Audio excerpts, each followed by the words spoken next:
Za projekt Flora, programi praćenja, radili smo ukupno 100 programa za 33 vrste i 67 staništa. Bilo je puno posla, prošli smo od travnjačkih staništa, šumskih, kamenjarskih, slatkovodnih, obalnih, cretovi, imamo čak i pustinje u Hrvatskoj. Programi praćenja služe tome da se uspostavi redovni monitoring za vrste i staništa i koji sadrži načine kako istražiti, na primjer, rasprostranjenost vrste, veličinu populacije, površinu možda staništa i neke procijeniti kako će se kretati trendovi za te vrste u budućnosti.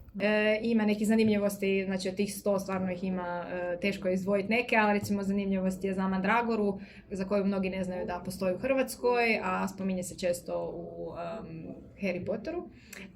I ona nam je prisutna u Hrvatskoj sa samo još nekoliko jedinki i za nju je potrebno recimo hitno provesti neke mjere očuvanja.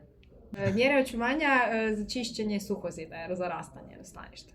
A i ljudi ju vole čupati zbog tvrde da ima ljekovita svojstva, pa je i zbog toga ugrožena.